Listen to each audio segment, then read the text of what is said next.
जय हिंद दोस्तों, वंदे मातरम।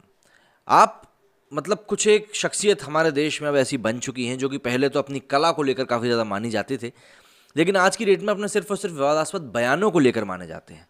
जहाँ एक तरफ हम लोग इंटॉलरेंट भगवाधारियों को कहते हैं, लेकिन बातों से तो कोई और ही इंटॉलरेंट लगता है। ऐसे में कन्फ्यूजन की स्थिति तो भैया होना एक लाजमी सी बात है। मुनव्वर राणा जो कि एक मशहूर शायर हैं, उनकी शायरी का मैं भी बहुत बड़ा फ़ैन हुआ करता था, लेकिन पिछले कुछ समय में जिस प्रकार की उन्होंने बातें करना शुरू करी हैं, तो उनकी बातों से ना मतलब बिल्कुल इत्तेफाक रखने का मन ही नहीं करता कि यार ये कौन शख्स है जिसकी बातों को मैं कभी पसंद किया करता, जिसकी शायरी को मैं कभी पसंद किया करता था। बहरहाल अपना अपना एक एजेंडा होता है, अपनी अपनी एक बात होती है, लेकिन आजकल मुनव्वर राणा जिस प्रकार की टिप्पणियां कर रहे हैं, देर सवेर बार बार विवादों में आ ही जाते हैं। पिछली कुछ एक बार से तो उनको माफ़ी भी मांगनी पड़ रही, लेकिन बोल तो फिर भी देते ही हैं भाई, बात करने में क्या जाता है, बाद में माफ़ी मांग लेंगे, उस तरह की बातें होती हैं। अब मुनव्वर राणा ने फिर से एक ऐसी बात कही जिसको लेकर विवाद मच रहा है और इंटरनेट के ऊपर लोग उनकी क्लास भी लगाने से नहीं बच रहे। अपने विवादित बयानों को लेकर सुर्खियों में रहने वाले उर्दू के मशहूर शायर मुनव्वर राणा ने प्रधानमंत्री नरेंद्र मोदी के 3 कृषि कानूनों को वापस लेने के ऐलान के बाद एक बार फिर से सीए एनआरसी का राग अलाप दिया है। रिपोर्ट के मुताबिक केंद्र सरकार पर भड़कते हुए मुनव्वर राणा ने कहा कि जो हाल कृषि कानूनों का हुआ है वही हाल सीए और एनआरसी का भी होगा, क्योंकि ये कोई कानून नहीं है बल्कि इन्हें तो मुस्लिमों से दुश्मनी निकालने के लिए लगाया गया है। उन्होंने कहा कि अमित शाह द्वारा लगाए गए सीए एनआरसी कानून में हमारे बहुत सारे लोग मारे गए और बहुत सा नुकसान भी हुआ।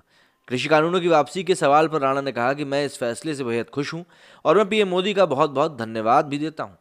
शायर ने अपनी बात को जारी रखते हुए कहा कि पीएम कहते हैं कि मेरी तपस्या में कुछ कमी रह गई, जबकि इसकी बजाय ये कहा जा सकता था कि हमसे कोई गुनाह हो गया था जिससे 700 किसान खत्म हो गए।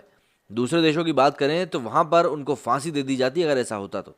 अब उनकी जिम्मेदारी है कि पब्लिक केयर फंड से पैसा निकालकर किसानों को 1-1 करोड़ रुपए दिया जाए।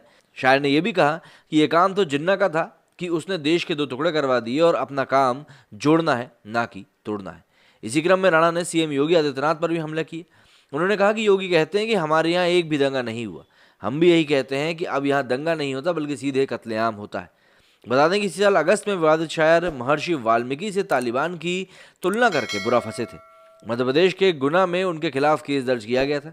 भाजपा अनुसूचित जाति प्रकोष्ठ के राज्य सचिव सुनील मालवीय ने आरोप लगाया था कि राणा ने महर्षि वाल्मीकि पर टिप्पणी कर न केवल उनका अपमान किया बल्कि वाल्मीकि समुदाय और हिंदुओं की भावनाओं को भी आहत करने का काम किया था।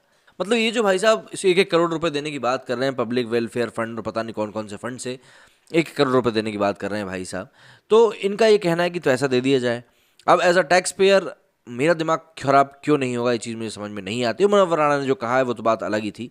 मतलब इस न्यूज़ से गो थ्रू होते हुए मुझे ये चीज़ पता चली कि भाई साहब 1 करोड़ रुपए बांटने की बात कर रहे हैं, ये भी ठीक है। आप लोग क्या कहना है इस मामले में मुझे कमेंट करके ज़रूर बताइएगा। मेरे स्टूडियो में फिलहाल इतना ही। जय हिंद, जय भारत।